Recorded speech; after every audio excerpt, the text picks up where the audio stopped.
Alors aujourd'hui, je vais vous présenter les probas. Alors on a les événements A et B dans l'univers oméga. Alors un événement, c'est un ensemble d'issues, et une issue, c'est par exemple dans un paquet de 32 cartes, d'avoir le 4 de cœur, ou le 5 de cœur, le 6 de cœur, etc.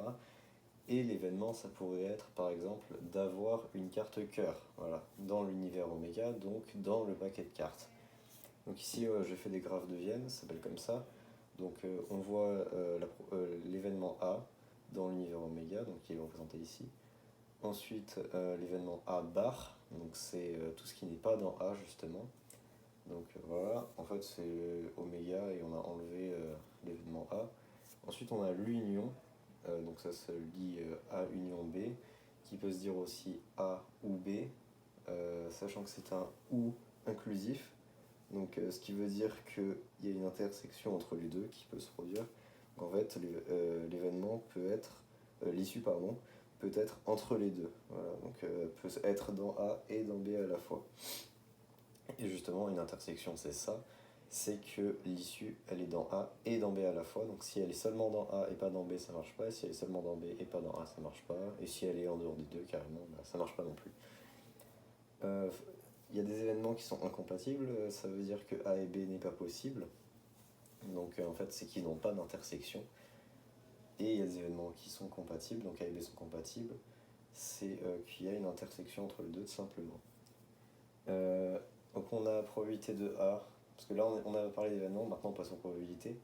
Donc probabilité de A, c'est le nombre d'issues de A sur le nombre total d'issues. Donc par exemple avec le paquet de cartes, si on cherche à trouver la probabilité d'avoir un roi dans le jeu, on prend le nombre de rois qu'il y a dans le jeu, donc 4, sur le nombre total d'issues, donc 32, ça donnera 4 sur 32, ce qui fera un huitième comme probabilité. Donc ensuite on a quelques petites formules assez simples qui sont qu'une probabilité ça se passe forcément entre 0 et 1. Donc c'est comme dire que c'est entre 0 et 100%, c'est la même chose. La probabilité d'oméga qui est l'univers, donc c'est forcément 1, puisque est-ce qu'il y a quelque chose dans l'univers et qu'on cherche à savoir s'il est dedans, forcément qu'il y est, voilà. Et probabilité de l'ensemble vide, donc quelque chose qui n'existe pas, bah, sa probabilité c'est 0. D'ailleurs, faut pas confondre, hein, l'ensemble vide et 0 en maths, c'est pas la même chose, mais bon, là, ici, ça l'est à peu près.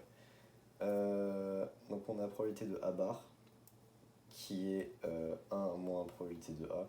Donc en fait, on l'a vu ici avec le graphe de Vienne tout à l'heure, c'est que on a pris l'univers et on a juste enlevé A, voilà.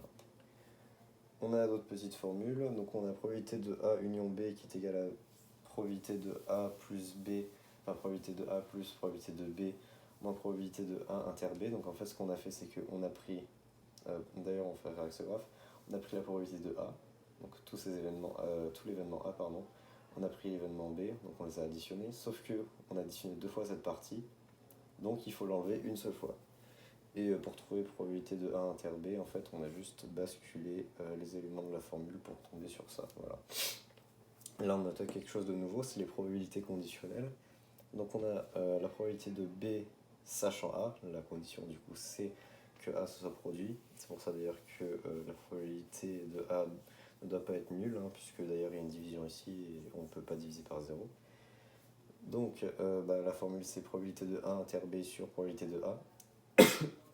Et en fait, la condition, c'est un peu comme si on changeait d'univers. Donc là, on est dans l'univers oméga.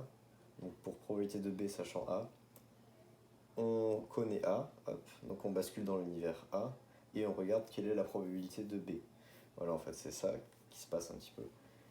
Et pour vous montrer que les deux sont pas égaux, entre probabilité de B sachant et probabilité de A sachant B, on a par exemple ici une grosse probabilité que B se passe sachant A, et ici on a une probabilité plus petite que A se passe sachant B, puisque les événements n'ont pas les mêmes proportions entre elles. Hop, pas tout le temps en tout cas. Hop, donc ici on a d'autres formules. On sait que pour une probabilité conditionnelle, c'est comme pour une probabilité, ça peut se situer entre 0 et 1. On a la probabilité de l'ensemble vide sachant A qui est de 0, puisque 0 sur quelque chose, autre que 0 bien sûr, ça donnera 0. et la probabilité de A sachant A qui veut littéralement dire est-ce que A se produit sachant que A s'est produit? Bah oui, ça s'est produit donc c'est 1. Ensuite on a P de B sachant A et P de B bar sachant A qui est égal à 1.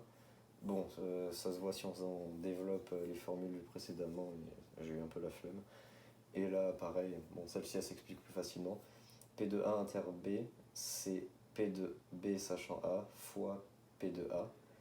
Ça marche aussi dans l'autre sens, hein, d'ailleurs. En fait, c'est que avec la formule de tout à l'heure, donc c'est P de B sachant A fois P de A. Hop.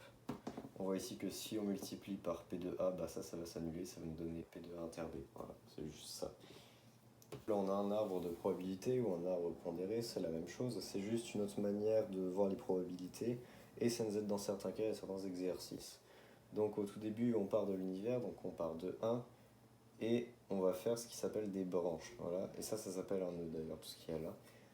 Donc il y a une propriété qui dit que la somme des probabilités d'une branche issue d'un même nœud va donner 1. Donc là, on voit que P de A plus P de A bar nous donne 1, donc c'est bon. Et on a une autre propriété qui dit que le produit des branches nous donne la probabilité du chemin. Donc tout ça, tout ce qui est là, ça s'appelle un chemin. Donc ce qui confirme aussi ce qu'il y a au-dessus, qui est que P de A fois P de B sachant A égale P de A inter B. Voilà, c'est tout.